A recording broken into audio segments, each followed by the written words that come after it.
Overwatch League represents a unique opportunity to do something different in esports, and we're really proud that we're one of the inaugural teams to be able to assist Activision Blizzard in that effort.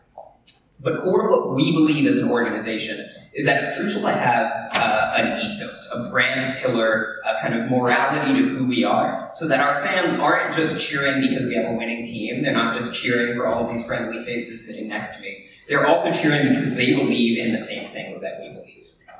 And so, first and foremost, to understand the Los Angeles Valiant, you need to understand our philosophy as an organization and our philosophy as a brand. And this comes in two parts. First, we're an organization that isn't just focused on the end result, we're focused on the process of getting there. We don't just care about winning championships, we care about the process of becoming champions. And that focus on player development and that focus on process is why we invest heavily in our support staff and infrastructure to surround our players with. In addition to the very talented guys up here that I'm sure you'll have the chance to meet later, we've also started building out one of the first true performance programs in esports, bringing on Dr. Doug Gardner to lead it, who formerly has experience as a mental performance coach with NFL and MLB teams. We also want to make sure that that process of becoming champions is a process that our fans can follow along with. And so our commitment to creating a great fan experience means we'll be letting fans peek behind the curtain, both with digital content and with live event experiences that let them touch and feel what it means to be a member of the Los Angeles Valley. Our goals are to represent our city well, but it's also to make sure that every fan has the opportunity to interact personally with who we are as a brand and who we are as individuals. At our core, though, we are a Los Angeles team. And as a Los Angeles team, it's crucial to us that we represent our city well. Representing our city well means not just bringing home championships like so many other Los Angeles area sports franchises. It also means making sure that we're at the forefront of Overwatch League and leading the pack along every metric. Whether that's fan engagement, the quality of the content we put out, or even just the way we treat our fans and the way we treat our players, it's crucial that we're best in class in order to represent a best in class city like Los Angeles. Our market extends even further beyond that to all of Southern California, and so we're making sure that though our players hail from a wide variety of backgrounds, we're still able to kind of inject that Southern California and Los Angeles vibe into the team and represent that through our content and our brand positioning. And it was crucial to us also that when we were recruiting our roster, we weren't just going out there seeking the most mechanically skilled players, but instead picking players that really represented our city and embodied our brand ethos and philosophy. So a few fun data points here. First, we have the youngest roster in Overwatch League.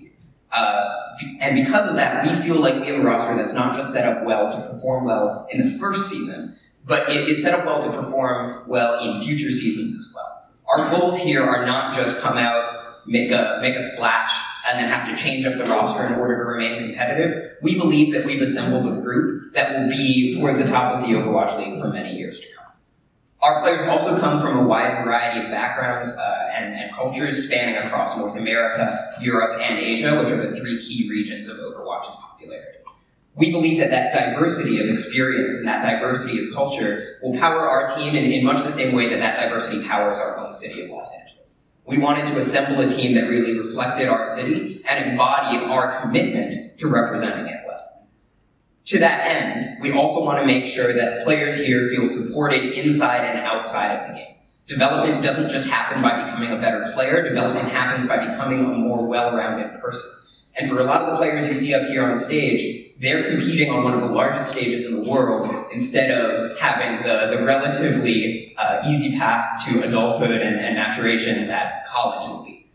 So for them, it's crucial that they feel like they have a level of support necessary outside of the game to become well-rounded adults, not just incredibly talented players. And that's something that we're committed to providing. With all of that said, I believe it's now time to meet the team. So first up, we have our main tanks, Pansong Fake Ku from South Korea and Sebastian Numlock Barton from the United Kingdom. Our supports, Benjamin Unko Chaberton from France, Youngso Karif Park, there in the back, from South Korea, and Stefano Burbo DeSalvo from Canada. Brady Agility's Girardi, also from Canada. Ted Silthread Wang from Texas, who turned 19 today. Christopher Reality Schaefer from California. And Terrence Soon Tarlier from France. And finally, our flex tanks, Indy Space Halpern from New York, and Kangjae NV Lee from South Korea. All of these people are led together by our head coach, Henry Cuddles-Kossel from the United Kingdom. We've also built out, in addition to our head coach, in addition to our performance coach, a well-rounded roster of additional support staff, including analysts, assistant coaches, managers, and basically everything that these guys need in order to only have to focus on the game itself.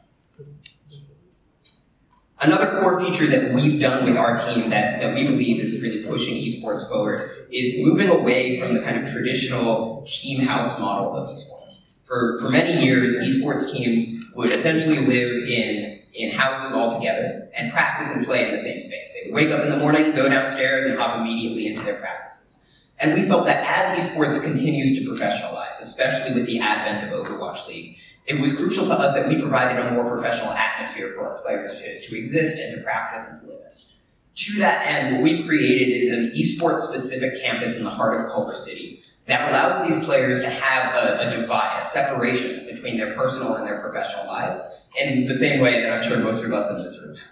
We believe that's crucial not only to create a more healthy balance between the personal and the professional, but also to allow these players to interact daily with all the other pieces of infrastructure within our organization, to play alongside esports rosters in other titles, to be able to interact personally with the content and the social media teams that are supporting them as players and supporting the Los Angeles Valiant as an organization. It's that type of family atmosphere, communal atmosphere, that's crucial to what we do, and it's incredibly important to us because it gives our players a good role model for how they can proceed in their careers, both as players and after they're done playing. This campus just finished construction. We moved in just a few short months ago. We'll be fully opening it up for availability for press to come and visit and get a peek behind the scenes of the Los Angeles Valiant within the next few months. We also are excited about the opportunity to bring esports live events to a new level in the Los Angeles area. Our partnership with AEG means that when it comes time for the Los Angeles Valiant to host our own home games in Overwatch League, we'll be doing that at LA Live, the center of most things in Los Angeles related with sports and entertainment. AEG's partnership with us has been incredibly beneficial even before we get to move into LA Live. But we're really excited for the opportunity to elevate esports and to elevate Overwatch League to a level previously only seen by the traditional sports like basketball and hockey. So stay tuned for that. Within the next few years, you're going to be seeing the Los Angeles Valiant playing in a lot of the same buildings that Los Angeles sports teams have played in for many years. As far as season expectations, I think this picture does a pretty good job of summing up where we think we'll be going. I think our expectations for ourselves are high. We have a talented roster, both with a lot of mechanical talent and a lot of emotional maturity despite its young age. But we also want to make sure that we're keeping our eyes on the right prize. If we finish top of the league, but the process for getting there isn't sustainable, that's not necessarily a win for us. And so what you should expect to see from the Los Angeles Valiant in the inaugural season of Overwatch League is not just a successful roster when it comes to wins and losses, but a successful roster when it comes to the culture that we build internally and the process for getting to that win and loss time.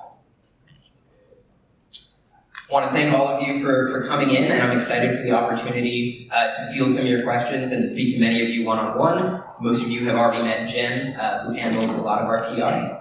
And thanks again for coming out, and let's get a league launched.